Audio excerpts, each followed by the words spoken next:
warahmatullahi wabarakatuh. Alhamdulillahirabbil alamin. Asyhadu an la ilaha illallah wahdahu la syarikalah wa asyhadu anna Muhammadan abduhu wa rasuluh la nabiyya ba'dah. Bapak Ibu yang saya muliakan, syukur kita kepada Allah, kemudian berselawat kita kepada Nabi Muhammad sallallahu alaihi wasallam. Hadirin berbahagia, tahun ini bangsa kita sudah berusia 80 tahun. Kalaulah kita ukurkan kepada manusia, maka umur manusia ini sudah usia lanjut. Barangkali ada enggak dalam masjid kita ini sekarang yang berusia 80 tahun? Ya, kalaupun ada cuman satu-satu. Bapak Ibu yang saya muliakan, kemerdekaan satu bangsa idealnya adalah salah satu syarat untuk mendapatkan kemakmuran bagi suatu bangsa itu sendiri. Namun Bapak Ibu, kemerdekaan satu bangsa untuk mendapatkan kemakmuran itu tidak hanya cukup terbebas daripada penjajahan asing, tidak.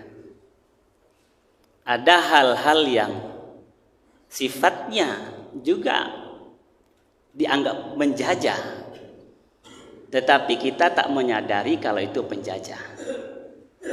Ya, apa itu? Ketika seseorang atau satu bangsa, pelaku-pelaku dalam bangsa itu, walaupun sudah terbebas dari penjajahan bangsa asing, tapi ada lagi yang nak mesti kita merdekakan. Apa itu? Satu keyakinan. Keyakinan yang kuat, tauhid yang betul. Yang kedua adalah belenggu hawa nafsu. Yang ketiga adalah setan iblis lanatullah alaih. Inilah yang orang merasa tak dijajah, padahal dijajah. Walaupun satu bangsa bebas dari penjajahan asing, tapi ketika yang tiga ini menjajah pelaku-pelaku yang ada dalam bangsa itu, maka yang kita inginkan, kalau bahasa Al-Qur'annya, baldatun thayyibatun wa rabbul ghafur, tak akan tercapai Bapak. Satu bangsa yang dalam penuh kebaikan, kemudian juga penuh ampunan, takkan kita dapatkan. Ya, orang kalau sudah keyakinannya salah, maka hidupnya pasti rapuh. Ya, maka Allah katakan, alam taro kaifa daraballahu masalan kalimatan thayyibatan kasajaratin thayyibatin asluha sabitu wa qaruha fis sama tu'ti ukulaha kulahinim bisni rabbiha. Allah katakan, apakah kalian tidak memperhatikan ketika Allah telah membuat perumpamaan kepada kalimat thayyibah, ya, keyakinan bahwa kalimat thayyibah itu, la ilaha illallah, tauhid itu, taubahnya seperti pohon yang terhunjam akarnya ke dalam tanah, kemudian dia mendatangkan buah sesuai dengan izin Allah. Sama-sama kita ketahui bahwa pohon itu diantaranya yang akan menjadi kokoh adalah kuatnya akar yang ke dalam. Kalau akarnya kuat, batangnya pasti kuat, dan dia akan menghasilkan buah yang luar biasa. Tapi ketika pondasinya tidak kuat, dia akan kena oleh terpa, cobaan, ujian, rintangan, dia akan tumbang Bapak. Akan tumbang. Ya. Makanya ketika keyakinan tidak kuat, maka disitulah nanti setan menguasai hawa nafsu manusia. Yang nafsu ini, innan nafsa la amaratum bisu'. nafsu mengajak manusia dalam kemaksiatan, dan setan adu lakum, betul-betul musuh yang nyata.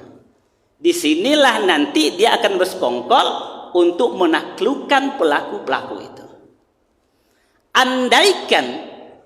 Andaikan keyakinan rusak dan dijajah oleh nafsu itu adalah penguasa, maka penguasa ini tidak akan mampu mendatangkan kemaslahatan kepada bangsa dan rakyatnya, Pak. Tak akan mampu itu, kecuali hanya segelintir orang. Makanya Nabi Daud, siapa Nabi Daud? Seorang nabi sekaligus menjadi raja. Tapi walaupun seorang nabi, apa kata Allah? Ya Daud, inna ja'alnaka khalifatan fil ardh. Wahai Daud, aku telah jadikan engkau pemimpin di bumi ini. Fahkum bainan nasi bil haqqi.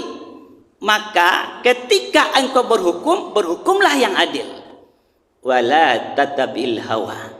Tapi jangan kau ikuti hawa nafsumu, fayadillaka an sabilillah.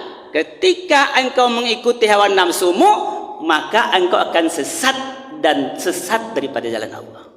Coba bagaimana indahnya Allah. Ya, Allah katakan Nabi Daud adalah seorang penguasa, tapi Allah ingatkan dia, jangan kau ikuti hawa nafsumu. Nabi, Pak. Nabi ini dia akan terbebas daripada hal-hal yang mengikuti hawa nafsu dia. Tapi walaupun seperti itu, Allah tetap ingatkan, Pak.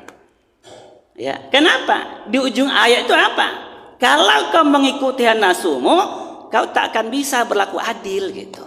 Tak akan berlaku adil. Maka hukum akan tumpul ke atas dan tajam ke bawah. Maling ayam bisa dibui, ya, tapi yang jelas-jelas mungkin sudah terpidana segala macam bisa digaji. Kenapa? Karena hukum yang dikuasai, yang dipegang oleh siapa? Oleh yang dijajah oleh hawa nafsu. Ya, padahal ketika satu orang perempuan dari kalangan bangsawan di zaman Nabi, dia melakukan pencurian, dilobi oleh para sahabat agar ini bangsawan tidak dipotong tangannya. Apa kata Nabi? Apakah engkau akan melobi dan memberi syafaat kepada pelaku pencuri? Kalaulah Fatimah binti Muhammad yang mencuri, maka aku potong tangannya. Begini, Pak. Kenapa? Ketika seseorang tidak dikendalikan oleh hawa nafsu. Nah, ketika seseorang tidak dikendalikan hawa nafsu, dia akan mendatangkan kemaslahatan. Khalifah Umar bin Aziz hanya dalam rentan 2,5 tahun, Pak. Dari 117 sampai 120. Hanya lebih kurang 2,5 tahun. Ya, di usia muda sudah menjabat menjadi khalifah. Tapi begitu dia sudah diangkat menjadi khalifah, apa kata dia? Wahai manusia, kalian telah angkat aku sebagai khalifah. Kalau aku berada dalam ketaatan, ikuti aku. Tapi kalau aku tak berada dalam ketaatan, tinggalkan aku. Begitu dia sudah diangkat jadi khalifah, dia ultimatum istrinya Fatimah. Wahai Fatimah, istriku sayang, aku berikan 2 pilihan kepadamu. Siapa istrinya, Pak? Istrinya ini ada anak khalifah yang terdahulu. Tinggal 2 pilihan kepadamu, bersamaku atau seluruh hartamu dimasukkan ke Baitul Mal. Coba pilihan yang luar biasa bagi perempuan. Hartanya yang selama ini mau dimasukkan Baitul Mal, kalau tidak usah bersamaku. Tapi istri yang soleha, dia pilih bersama Umar bin Aziz. Hanya dalam tempo 2,5 tahun, ya, itu di zaman itu tidak ada orang yang menerima zakat. Coba bayangkan, tak ada. Bahkan anak muda mau nikah pun maharnya dibayarkan. Hebat tak, Pak? Kapan? Ketika seseorang penguasa tidak dikuasai oleh hawa nafsu. Ketika hawa nafsu umpama dijajah atau menjajah seorang pedagang, maka pedagang ini yang dipikirkan hanya masalah hepeng aja, Pak. Mau orang terzolimi dia tidak mikir. Ya. Yang penting apa? Yang penting itu adalah ya uang masuk, kan seperti itu. Mau ini halal, mau ini haram, tak ada. Mau menjatuhkan orang tak masalah. Yang penting pitmas. Tahu pitmas? Piti masua. Ya, itu aja masalahnya. Ini nih. Ya, pedagang akan saling menzolim sama pedagang. Kejujuran akan hilang. Coba kita tengok dalam perjalanan pedagang ini, mungkin ke Panam segala macam, itu kan ada pedagang-pedagang yang gerobak segala macam itu. Dibikin di situ 8.000. Ya, 8.000. Kita pikir 8.000 sekilo. Ketika dibeli, minta sekilo. Berapa? 16.000. Kok 8.000? Itu Pak, ada di pinggirnya setengah kilo kecil tulisannya. Ada enggak seperti itu? Ya, ini kebohongan yang terselubung, Bapak. Terselubung. Ya, betapa beraninya pedagang memainkan apa? Memainkan timbangan. Yang sekilo bisa jadi 9 on. Ya. Kenapa? Karena dijajah oleh hawa nafsu gitu. Ketika setiap komponen itu dijajah oleh nafsu, jangan harap, Pak. Maka inilah yang nak kita mulai dari diri sendiri ini.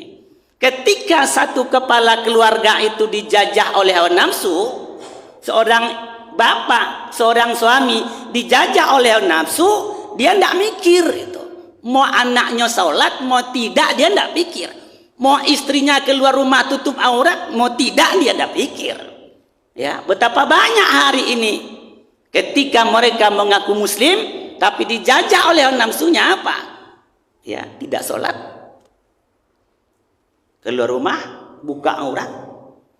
Ya, bahkan hari ini anak muda, masya Allah, nauzubillah min zalik, betapa bebasnya mereka bergaul. Kenapa? Karena dijajah oleh hawa nafsu. Afaraita man ittakhadha illahu hawahu, kata Allah. Apakah engkau tak melihat orang-orang yang menjadikan Tuhannya sebagai hawa nafsu? Nah, inilah Bapak Ibu yang saya muliakan Allah, yang saya muliakan. Walaupun kemerdekaan telah wujud, perjuangan takkan pernah selesai. Apa perjuangan? Berjihad. Orang kata jihad takut. Jihad itu artinya berjuang. Ya, berjuang. Berjuang dengan senjata dulu sudah selesai pendiri bangsa kita ini. Sekarang jihad hawa nafsu. Bagaimana jihad kita ini setiap hari kita lakukan sehingga terhindar daripada penjajahan ini. Kalau ini sudah terlaksana, maka Allah janjikan, walau ahna 'alal qura amanu wattaqau la fatahna 'alaihim barakatim minas sama'i wal ard. Walakin kadzabu fa akhaznahum bima kanu yaksibun. Kalaulah satu negara beriman dan bertakwa kepada Allah, maka Allah keluarkan keberkahan dari langit, turunkan, dan Allah keluarkan keberkahan dari bumi. Ayo Bapak Ibu, kita mulai dari diri kita sendiri. Ibda bin nafsi, mulailah dari diri sendiri. Dalam keluarga, RW,